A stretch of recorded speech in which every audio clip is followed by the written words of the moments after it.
Okay, so if we take a look at this gun, we can see that there's there's an air gap between the body and the gun here.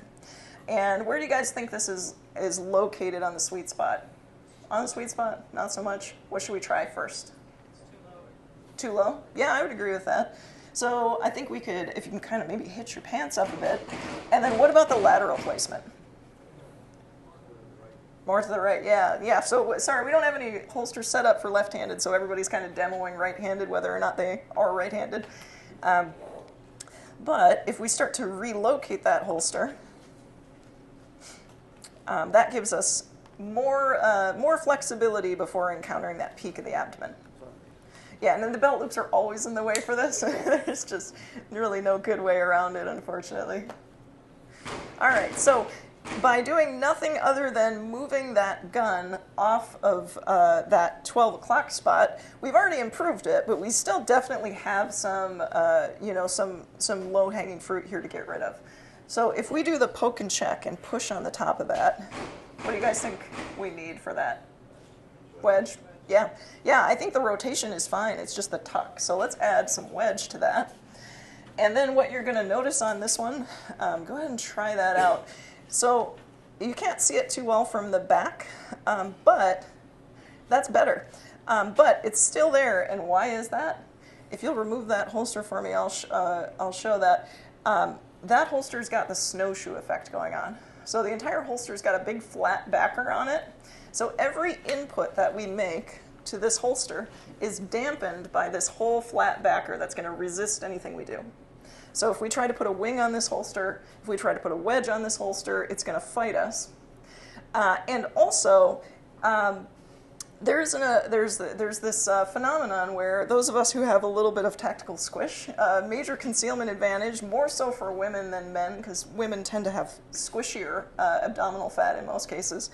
But when you have a wide, flat backer on your holster, it limits your ability to squish that gun into the surface of your skin. So it's always going to just be laying a little more tangent to the body than it would otherwise. So we'll take the same gun.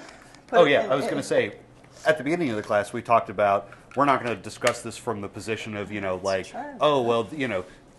women's concealed carry problems and men's concealed carry problems. The most significant difference between men and women in terms of the concealed carry challenge, aside from wardrobe, is that male abdominal fatty tissue is generally firmer than female abdominal fatty tissue, and that results in different challenges. So more often than not, more women can apply slightly greater degrees of pressure to the belt in order to cause the gun to squish into the tissue. However, that comes with the trade-off of muffin top.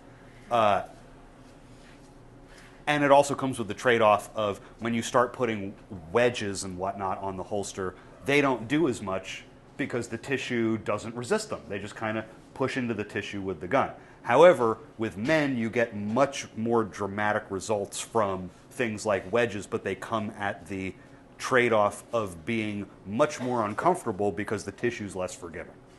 Right. Yep. So now, if we take a look at this, we've kept mostly the same placement, but we've gotten rid of that flat backer. So now we've still got that grip printing. If we add wedge to that, let's see how that makes a difference. And we may end up even stacking a couple of them together. Let's see. That's already pretty good. I think we've got a little bit here, and if we scooch maybe just a hair further to your side, that might resolve.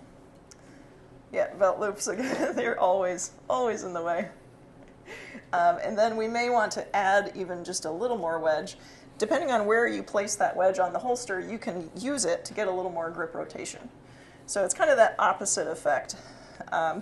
So if I poke here and my gun comes up here, I can put the wedge on this side to control that grip rotation. If I put my wedge on this side of the holster, it's going to help if you get rear sight or optic printing. So let's see, how have we done here? Do you give us a shuffle? Yeah, well, what do you guys think? That's a lot better. And, you know, there's not